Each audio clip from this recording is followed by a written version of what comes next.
सभी विश्ववासियों को हनुमान जयंती की हार्दिक हार्दिक शुभकामनाएं। जैसा कि चैत्र मास की शुक्ल पक्ष की पूर्णिमा को हनुमान जन्मोत्सव मनाया जाता है, ठीक रामनवमी के 6 दिन बाद हनुमान जन्मोत्सव मनाया जाता है। तो हनुमान जन्मोत्सव भी राम नवमी के ठीक पास में ही आता है, क्योंकि मालिक और सेवक दोनों का जन्म एक ही मास और एक ही शुक्ल पक्ष में हुआ है।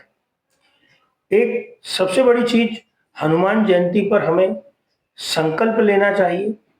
जैसा कि हनुमान जी शक्ति के अपार दाता हैं, उन्हें कहा भी गया है चौपाइयों में अतुलित बल धामम, मतलब विशाल बल, उनसे ज्यादा बल किसी के पास भी नहीं। और इतनी शक्ति होने के बाद भी हनुमान जी में अहंकार नाम की बिल्कुल चीज नहीं है।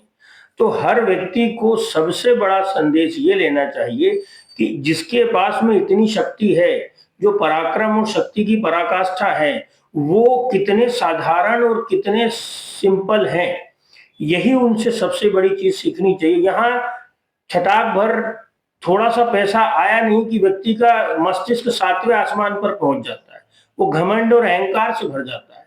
तो हनुमान जयंती हमें ये संदेश देती है कि अतुलित शक्ति सामर्थ्य होने के बाद भी कैसे सज्जनता और साधारणता के साथ रहना है, ये बजरंग बली के माध्यम से सीखा जा सकता है। ये बजरंग बली को फॉलो करने वाले कभी भी अहंकार से भरे हुए नहीं होते, और यही सकारात्मक शक्ति जो है उन हनुमान भक्तों को सकारात्मक दिशा में अच्छा काम करने के लिए प्रेरित करती है।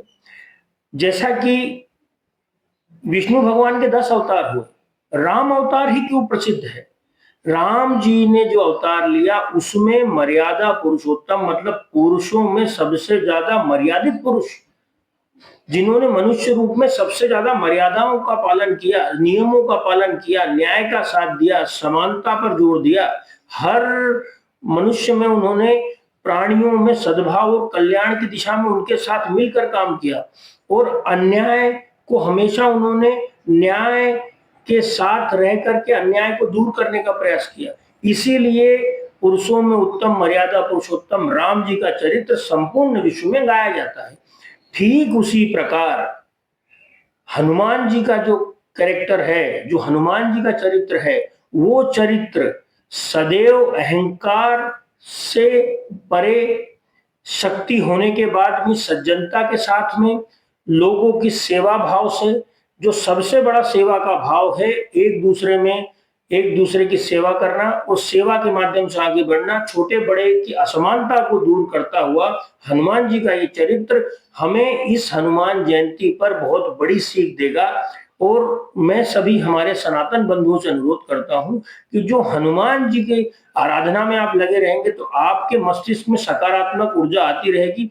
और हनुमान जी मतलब मंगल, मंगल मतलब मार्स, पूरा ग्रह भी दिखने में लाल दिखता है दूर से, उसी प्रकार से मंगल कार्य मंगलवार को किए जाते हैं, और हनुमान जी का अधिकतर लोग मंगलवार को ही हनुमान उपास रखते हैं। तो मैं सभी सनातन बंधुओं से अनुरोध करता हूं कि आप लोग हनुमान जी के आदर्शों का पालन करें, राम जी के आदर्शों का पालन करें। हनुमान जी के आदर्शों का पालन करने से होगा ये कि आप विश्व के कल्याण की तरफ बढ़ेंगे। हनुमान जी सदैव हर व्यक्तियों के साथ में, हर समस्याओं के साथ में उन्होंने सकारात्मक और अपनी बुद्धि का प्रयोग करते हुए, अपने बल का प्रयोग करके हर समस्याओं का निदान किया। उन्होंने सदैव अपने बल से ज्यादा बुद्धि को प्राथमिकता दी। बल बुद्धि विद्या देहु मोहे, और सब लोग हनुमान जी से प्रार्थना भी यही करते हैं कि बल और बुद्धि विद्या दोनों मुझे दो, खाली बल दोगे तो काम नहीं चलेगा।